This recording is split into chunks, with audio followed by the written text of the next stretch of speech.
hindi naman kasi maitatago ang talaga, hindi natin maitatago mga amigo yung talagang totoo sa buhay ni Marisol. Haway umami siya sa akin. Sabi niya, Ruel, ang tagal ko nag-antay kay Rico. Tinatanong ko kasi siya dati kung siya ay buntis, pero ang sabi niya sa akin ay hindi. Si Kuya Ruel ang inyong pong kaibigan dito sa Ecuador. Maganda po. Na-appreciate ko yung papaano sila nagdadasal habang kumakain.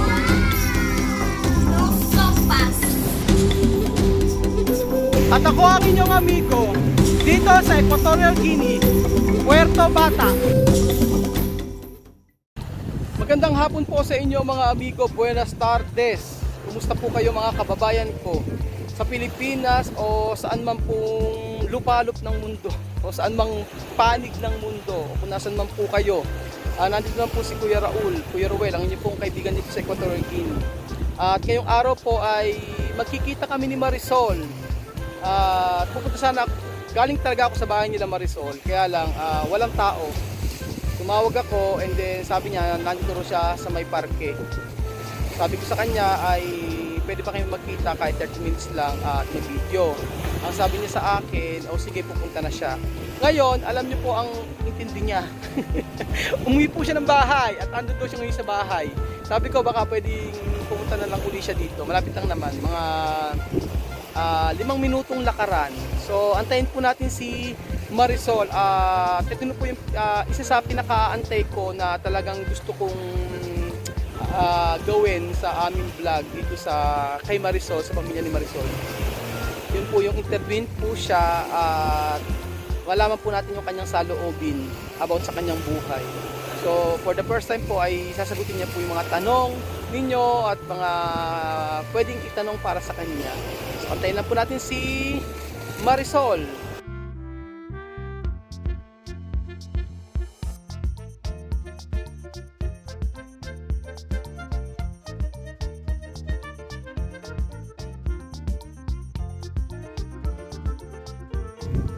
So ayan na po si Rico. Hola. ¿Qué tal? Bien. Bien. Sí. ¿Dónde estaba? ¿De parque? ¿Ah? Sí. ¿Dónde estaba? En el parque. Buenas tardes. Si Alia, ayan na po si Marisol. At andun si Mumu.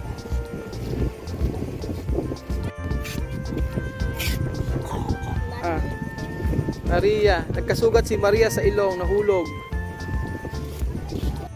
Ayan mga amigo, kasama na po natin si Marisol at ngayong araw po ay dahil wala po tayong vlog at siya ay namasyal kasama ang kanyang mga anak, magkakaroon po tayo ng one-on-one interview para kay Marisol. At maraming nag-message sa akin about sa kay Marisol. So hindi ko talaga kilala si Marisol pa, pero ngayon po ay makikilala natin si Tia Marisol nyo, no? Buenas tardes, habla. Buenas tardes, Filipinos. ¿Qué tal?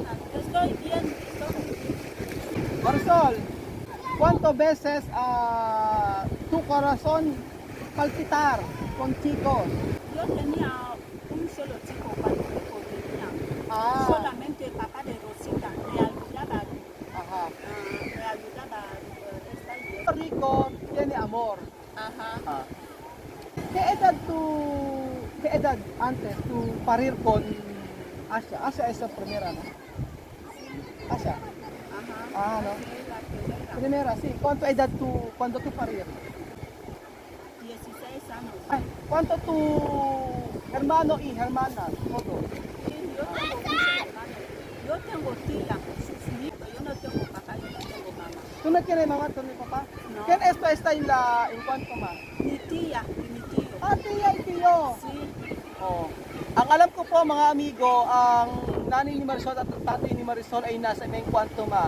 Hindi po pala, yun po pala ay tito at tita lang ni Marisol. Tu tiene solo uno hermano, nada más. Nada más. Aha. Después tu mamá muerto. Patay na po pala ang nanay at tatay ni Marisol. Kaya po yung Asya, papa Malaysiano, no? Sí, papá Malaysia. Aha. Mumu, papa Guiñano. Papá de Alía y papá de Rosita. Igual. Igual. Papa de Aliyah y Rosita, Lebanese. Oh, si Aliyah at saka si Rosita ay Lebanese po ang tatay. Yes, kung kato no kere marito Guiñano, no kere otro nacionalidad. Cuando yo era niña, yo no quería. Yo no kere. Pero hoy, solo tú kere Rico. Yo tengo corazón con mi padre. Si mi hijo no me quiere, no pasa nada. Sí, pero cuando tú en mi país, no hay problema, ¿no? Sí, yo quiero rico, pero yo no sé el corazón de mi hijo tiene ahí para mí. Tu vida antes, cuando yo no estaba, antes yo no ayudaba. ¿Qué tú hacer para tu vida, para tú tienes comer, así? Cuando Rico había ido en Sí, después, Después, ajá, la vida me estaba muy mal allí, Ajá. de verdad, Sí. porque Rico no tenía nada para Ajá. llegar. ajá. Ajá, por eso yo había ido a alquilar en Beretta para trabajar en Ajá, el puerto. no trabajar. Si tú tienes trabajo antes, Ajá. cuando Rico salir, Ajá. tú tienes Buscaba- trabajo. Tú buscabas trabajo. Por eso yo misma alquilaba en Beretta. Ajá. ¿Qué razón? Porque todos tu papá, tus niños salir. Eso es problema de empresa. Cuando yo quiero sentar con alguien, sale pronto porque problema de empresa. Ajá, termina pronto. Después esta persona, Sale igual como Rico. Como Rico. Ajá, Rico no tenía trabajo. Estaba aquí mucho tiempo en Guinea, pero no tenía trabajo. si no tenía trabajo. Sí. Entonces, esto dinero para avión, ¿dónde te coger? Este dinero para mí, yo misma yo buscaba Tú buscar. poco. Ajá. Ajá, Yo doy yo contra su hermano Nalau. ajá, Y otro vino aquí para darle poco a poco para salir. para salir. Ajá. Pero tú no pensar cuando Rico ir mi país, él no volver. No, él me había dicho que va a arreglar sus documentos. Sí. Él ha dicho Ajá. todo documento arreglar para volver Para aquí. volver más, para buscar bien empresa o Martín. Ajá. Cuando tú tienes muchos niños, ¿tú contenta? Sí, estoy contenta porque mis niños, yo los quiero. Aparte de vida difícil, ¿no? ¿Tú contenta? Cuando Sí. muchas hijas, ¿no? Sí, estoy muy contenta porque el día de mañana, no sé, Dios puede cambiar. Ajá. Sí, Diyos pwede cambiar tu vida. Ajá, mi vida. Hindi naman kasi maitatago ang talaga, hindi natin maitatago mga amigo yung talagang totoo sa buhay ni Marisol. Sabi ni Marisol sa akin, isang araw ay umamin siya sa akin. Sabi niya, Ruel, ang tagal kong nag-antay kay Rico. So, sabi niya sa akin, ngayon ay hindi niya alam kung magkikita pa sila o hindi. Pero ang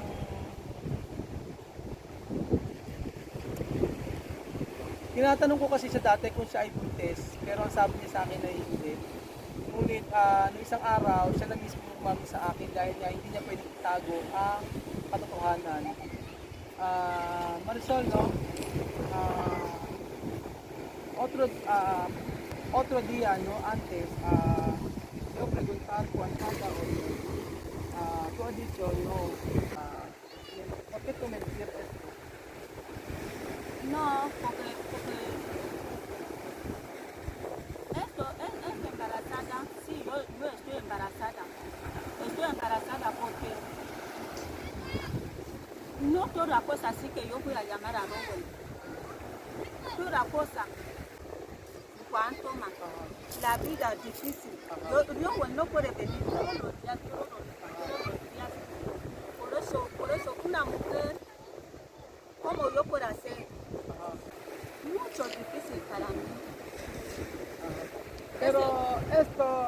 bebé, Este bebé no problema, su papá le puede llevar. su papá. puede Sí, llevar. no hay problema. Pero para su el papá, bebé. ¿esto qué nacionalidad? Este español. Español. Ajá. Pero esto, ¿cuánto meses? Esto, no falta, 6 meses. 6 meses. Ajá. Esto, chico, español, ¿no? Ahora está. No está acá ahora. ¿Dónde está? País. Sí, También salir. sí, está en su país ahora. Él No está aquí. no volver. Yo no sé si va a volver o no volver porque no, Ajá. solo que está ahí. Pero esto, bebé, ¿quién coger? ¿Él? Sí, Él mismo coger. So ayun mga amigo, ang tatay po ng ang tatay po ng baby ni Marisol ngayon ay Espanyol. So sabi ko kay Marisol ay wala namang masama na magsabi ng totoo dahil siguro marami kasing pagkakataon ngayon na talaga dati na hindi kami nakikita ni Marisol at nahihiya siya sa akin talaga na yung tawag siya ng tawag, hihingi ng tulong, and then siguro iniisip ni Marisol na itong tao na to ang magbibigay sa kanya ng magandang buhay o maaaring yung tao na to ay makakatulong sa kanya. Pero sabi ko kay Marisol, importante ngayon ay hindi na mahalaga kung ano man yung mga nagawa natin dati, ang importante ay yung ngayon. Ngayon ay masaya na siya at ngayon ay nabubuhay kasama yung mga anak niya na maayos naman at tuwing nagpupunta tayo kila Marisol ay nabibigyan natin ng dapat binigay para sa kanila. So ngayon po, wag po natin husgahan si Marisol. Wag natin husgahan na minsan talaga nagkakamali ang tao. Maaaring nagsinungaling siya dati, pero ang importante po doon ngayon ay natututo siya sa kanyang mga pagkakamali. At sabi nga niya ay sa hirap ng buhay niya, hindi niya alam kung saan siya pupunta. Kaya yung mga bagay na to ay hayaan na lang po natin. Ang importante po ngayon ay mabuti ang kalagayan ng mga bata. So, ayan mga amigo, yun po yung mga tanong na gusto kong tanong o yung mga tanong po na inyong mga minessage sa akin. Yun naman po ang ating video for today at maraming salamat po sa panonood ng video na to. Hayaan po natin na pagdasal po natin ang pamilya ni Marisol na nawa ay maging maayos din po ang kanilang buhay. Kagaya po nila Chamame at mga kasama po natin sa bahay, mga lolas. Darating yung pagkakataon na magiging maayos din po yung kanilang buhay. Salamat po mga amigo at kita-kita ulit tayo bukas. Salamat ang Diyos.